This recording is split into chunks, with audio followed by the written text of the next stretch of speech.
Hi అండి, welcome to my channel PSM Telugu vlogs. ఈరోజు మీకు నేను క్యారెట్ రైస్ ఎలా చేసుకోవాలో చూపించబోతున్నానండి. క్యారెట్ రైస్ చాలా బాగుంటుందండి, పిల్లలకి హెల్దీ కూడా కదా. క్యారెట్ కూర చేసి పెడితే తినని పిల్లలు ఇట్లా క్యారెట్ రైస్ చేస్తే చాలా బాగా తింటారండి. ముందుగా నేను క్యారెట్లు తురిమేసి పెట్టుకున్నాను అనమాట. తర్వాత ఉల్లిపాయలు, పచ్చిమిర్చి ముక్కలు, కరివేపాకు తీసుకున్నాను. కొత్తిమీర అన్ని కడిగి పెట్టుకున్నా, కొత్తిమీర కొంచెం తీసుకున్నాను. ఇప్పుడు బాండి పెట్టేసుకొని అందులో 2 స్పూన్లు వరకు నూనె పోసుకోండి. నూనె వేసుకుని వేడి అయిన తర్వాత 2 చెక్క, 4 లవంగాలు వేసుకోండి.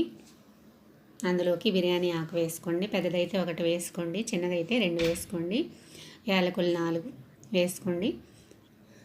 అది కొంచెం నూనెలో కొంచెం వేగి వాసన వచ్చేంత వరకు ఇట్లా వేయించండి అన్నమాట.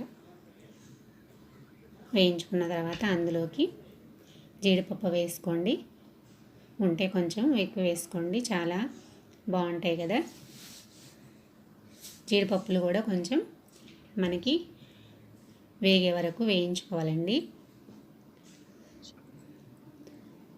కలర్ రావాలన్నమాట, కలర్ వచ్చేంత వరకు వేయించుకోండి. చూసారా, వేగిపోయినాయి కదా. ఇప్పుడు మనం కట్ చేసి పెట్టుకున్న ఉల్లిపాయ ముక్కలు, పచ్చిమిర్చి ముక్కలు, కరివేపాకు వేసుకోవాలండి. వేసుకున్న తర్వాత అవి పచ్చాగా అంటే పచ్చివాసన పోయేంత వరకు ఫ్రై చేసుకోండి. చాలా బాగుంటుందండి, ఒకసారి ట్రై చేసి మీరు కూడా చూడండి ఎట్లా ఉంటుందో. కొంచెం పచ్చగా వేయించుకున్న తర్వాత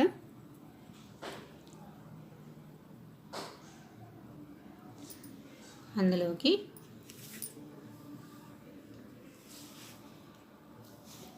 మనం తురిమేసి పెట్టుకున్నాం కదండి క్యారెట్ని అందులో వేసుకోవాలి. నేను 2 మీడియం సైజ్ క్యారెట్లు తీసుకొని అట్లా తురిమేసి పెట్టుకున్నానండి. క్యారెట్ తురుము కూడా కొంచెం పచ్చివాసన పోయేంత వరకు వేయించుకోవాలి.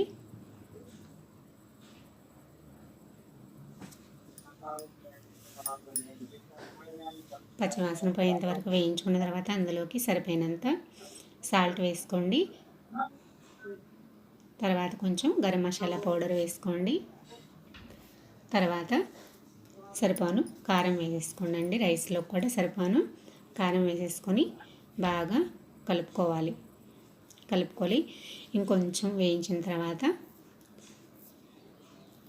మనం ముందుగానే వండి పెట్టుకున్న రైస్ ఉంటుంది కదండి, రైసు శుభ్రంగా గడ్డలుగా లేకుండా నీట్గా కలిపేసుకోవాలండి. అట్లా కలిపేసుకున్న అన్నాన్ని అందులో వేసేసుకొని అడుగు నుంచి పైదాకా కలుపుతూ అన్నాన్ని కలుపుకోండి.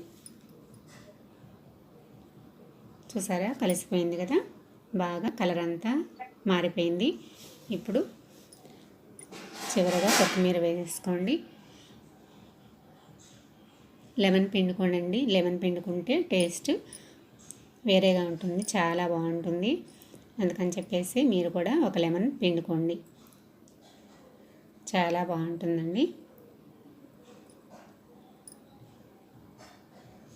మీరు కూడా ఒకసారి ట్రై చేయండి. నా వీడియో కనుక నచ్చితే లైక్ చేయండి, సబ్స్క్రైబ్ చేయండి, షేర్ చేయండి. Thanks for watching.